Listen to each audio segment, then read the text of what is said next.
తమిళనాడులో విజయ్ చేస్తున్న ఆరోపణల ప్రకారం అంటే తమిళనాడు ముఖ్యమంత్రిగా ఉన్నటువంటి టీవీకే పార్టీ అధినేత విజయ్ చేస్తున్న ఆరోపణల ప్రకారం డిఎంకే టీవీకే ప్రభుత్వాన్ని కూల్చటానికి ప్రయత్నం చేసింది. టీవీకే పార్టీ ఎమ్మెల్యేని కొనటానికి ప్రయత్నం చేసింది. ఒక్కొక్క ఎమ్మెల్యేకి 35 కోట్ల రూపాయలు ఆఫర్ చేసింది. ఇది విజయ్ చేస్తున్న ప్రధానమైన ఆరోపణ. దీని మీద కేసు కూడా బుక్ అయింది. టీవీకే పార్టీ ఎమ్మెల్యే ఇచ్చిన ఫిర్యాదు మేరకు విచారణ నడుస్తుంది. అయితే టీవీకే పార్టీ ప్రభుత్వాన్ని పడేయటానికేమో డిఎంకే ప్రయత్నం చేసిందట. అన్నా డీఎంకే పార్టీని తినేయటానికి టీవీకే పార్టీ అంటే విజయ్ పార్టీ సిద్ధంగా ఉంది. చూడండి, అన్నా డీఎంకే పార్టీని ఇప్పుడు విజయ్ తినేస్తున్నాడు.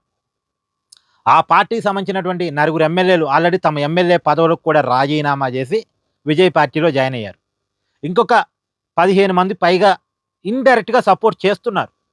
వాళ్ళు డైరెక్ట్గా ఇంకా పార్టీలో చేరలేదు, ఇండైరెక్ట్గా సపోర్ట్ చేస్తున్నారు. అన్నా డీఎంకే నుంచి వాళ్ళు వేరుపడి రెబర్ గ్రూప్గా ఉండి సపోర్ట్ చేస్తున్నారు. కానీ వాళ్ళకున్న భయం ఏంటంటే మళ్ళీ రాజీనామా చేసి ఎన్నికలకు వెళ్ళాలని చెప్తున్నాడు విజయ్. టీవీకే పార్టీలో జాయిన్ కావాలంటే రాజీనామాలు చేయాల్సిందే, ఎన్నికలు ఫేస్ చేయాల్సిందే అని చెప్తున్నాడు. ఎన్నికలు ఫేస్ చేయాలంటే ఖర్చుతో కూడిన పని, మళ్ళీ గెలవకపోతే ఇబ్బంది. కాబట్టి ఎన్నికలు ఫేస్ చేయడానికి వెనక ముందు ఆడేవాళ్ళు కొంత జాయిన్ కావడానికి కొద్దిగా టైం తీసుకుంటున్నారు. లేదు ఈ ఉన్న పార్టీలోనే ఉండి ఇండైరెక్ట్ సపోర్ట్లో ఇద్దామనే ఆలోచనలో కూడా ఉన్నారు వాళ్ళు. కానీ మొత్తానికి అన్నా డీఎంకే పార్టీ మాత్రం ముక్కలు చెక్కలవుతుంది. చూడండి, మొన్న కూడా ఈ 4 ఎమ్మెల్యేలు రాజీనామా చేసిన వాళ్ళు కాక ఇంకొక 4 మాజీ మంత్రులు చేరారు. 9 మంది సీనియర్స్ మొత్తంగా అన్నా డీఎంకే పార్టీకి సంబంధించిన వాళ్ళు విజయ్ పార్టీలో జాయిన్ అయ్యారు. అంటే దాదాపుగా అన్నా డీఎంకే పార్టీ చాప్టర్ క్లోజ్. ఇక కారణం పళనిస్వామి అని చెప్తున్నారు. అతను అందరినీ కలుపుకోడు, అందరితో మాట్లాడు. సో అందులోనూ స్టేట్ వైడ్ పాపులారిటీ ఉన్న లీడర్ కూడా కాదు.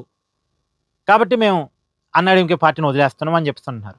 మొత్తంగా డిఎంకేనేమో విజయ్ని కూల్చడానికి ప్రయత్నం చేసింది. విజయ్ ఏమో అన్నా డీఎంకే పార్టీని తినేయడానికి రెడీ అయ్యాడు. ఒకరిని ఇంకోళ్ళు తినేయడానికి రెడీ అవుతున్నారు ఇక్కడ.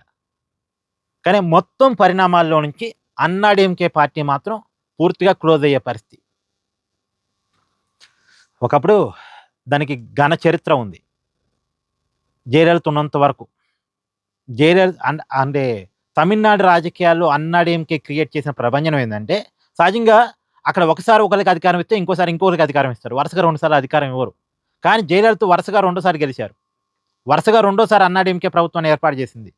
కానీ దురదృష్టం కొద్దీ జయలలిత గారు అనారోగ్య కారణాలతో చనిపోవటం తర్వాత అన్నా డీఎంకే వర్గాలుగా విడిపోయి ముక్కలు చెక్కలయ్యి శశికళ ఒక వర్గం, పన్నీర్స్వామి ఒక వర్గం, పళనిస్వామి మరొక వర్గం, దినకరన్ మరొక వర్గం, ఇట్లా రకరకాలుగా వర్గాలుగా తయారై ఇప్పుడు ఈ పరిస్థితి దాకా వచ్చింది.